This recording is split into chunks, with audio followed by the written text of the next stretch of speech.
मीरपुर नाम के शहर में तेजस अपनी पत्नी नीरू के साथ रहता था। पति पत्नी दोनों ही नौकरी करते थे।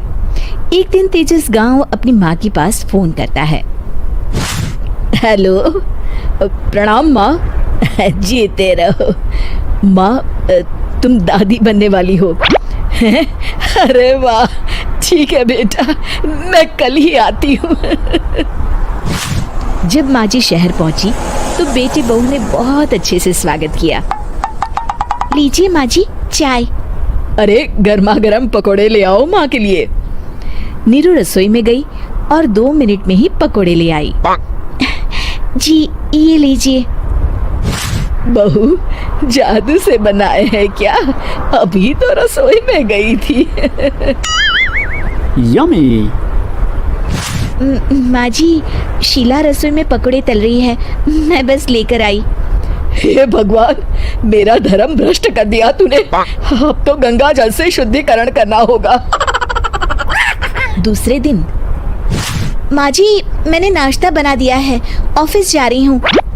पर अभी तो घर का सारा काम पड़ा है। शीला आती ही होगी, झाड़ू पोछा बर्तन कपड़े वो सब कर लेगी।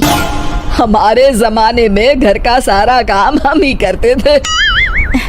जी माँ जी, आप बहुत होशियार हैं, मैं घर ऑफिस दोनों नहीं संभाल पाती। तो जरूरत क्या है घर से बाहर जाकर चाकरी करने की? वैसे भी घर का काम खुद करने से घर में बरकत आती है, समझी? पर माँ जी।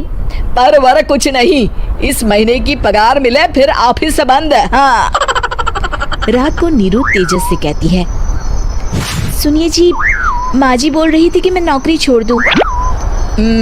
वैसे ठीक ही तो है, अभी तुम्हें आराम की जरूरत है। फिर भी आराम कहाँ, शीला को छुड़ाने के लिए बोल रही थी। तो अब 24 घंटे में इतना काम तो कर ही सकती हो। पर जॉब पसंद है मुझे, घर पर मन नहीं लगेगा।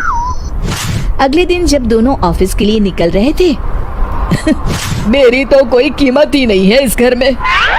माँ जी आजकल महंगाई बहुत है, रहन सहन भी बदल गया है, दोनों नौकरी करते हैं तभी ठीक रहता है। अच्छा, तू कहना क्या चाहती है? मेरा बेटा तुझे बिठा के खिला नहीं सकता? तू ही इस घर का खर्च चला रही है, हैं? नहीं माँ जी, मेरा वो मतलब नहीं था। मतलब खूब समझती हूँ, ये बाल धूप में सफेद नहीं किए मैंने। हाँ। अब तो ये रोज का काम हो गया था। तेजस भी रोज की झिकझिक से परेशान हो गया था। एक दिन उसने कहा, नीरू, वैसे भी तुम्हें मैटरनिटी लीव मिलने वाली है, तो अभी से ही छुट्टी ले लो। पर क्या, मेरी सैलरी अच्छी खासी है। आखिर नीरू ने रिजाइन कर दिया। जब बच्चा हुआ तो घर में सब बहुत खुश हुए।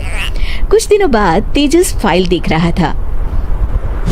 क्या हुआ तेजस, कुछ परेशान लग रहे हो? हाँ, वो हमारी जितनी सेविंग्स थी वो तो हॉस्पिटल में और छठी के फंक्शन में खत्म हो गई है नीरू। और अभी वैसे मंदी चल रही है तो मैं बोल रही थी कल मुन्ना को हेपेटाइटिस का टीका लगवाना है। नीरू, क्या पोस्टपोन नहीं कर सकते? नहीं जी, बिल्कुल नहीं। अब तेजस को समझ में आ रहा था कि उससे गलती हुई है। पैसों की कमी का असर घर के माहौल पर भी पड़ रहा था। अगले दिन, बेटा मेरा चश्मा और ये दवाइयाँ ले आना। पर्चा देते हुए माँ जी ने कहा। जी। तेजस, मुन्ना के लिए दूध का डिब्बा और डायपर भी ले आना, और ये किराने के सामान की लिस्ट है, इसे भी लाना है। तेजस गुस्से में लिस्ट मरोड़ कर फेंकता है और चिल्लाता है, पैसे क्या पेड़ पर उगते हैं? ये ले आना, वो ले आना। अरे पर ये जरूरत का सामान ही है। वो गुस्से में बिना कुछ कहे ऑफिस चला गया। अरे अरे लंच तो ले जाइए। नीरू दौड़कर डिब्बा पकड़ाती है।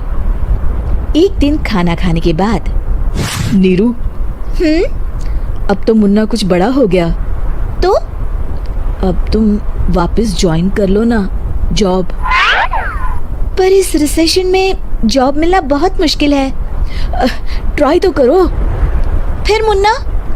माँ जी है ना, और एक फुल टाइम मेड भी लगा लेंगे। पर माँ जी, उन्हें तो पसंद नहीं। तभी माँ जी वहाँ आ जाती है और प्यार से नीरू के सर पर हाथ फेरते हुए बोलती है, अब मेरी समझ में आ गया बहू, पहले के और अब के समय में अंतर है। तुम काम शुरू करो, मुन्ना की जिम्मेदारी मेरी। मेरी प्यारी माँ जी।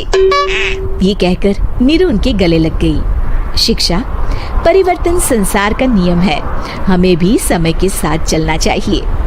उम्मीद है कि आपको हमारी ये कहानी पसंद आई होगी। कृपया हमारे चैनल को सब्सक्राइब करें और सभी अपडेट्स के लिए बेल आइकन जरूर क्लिक करें। और हाँ, वीडियो लाइक और शेयर करना मत भूलिएगा। Bye bye.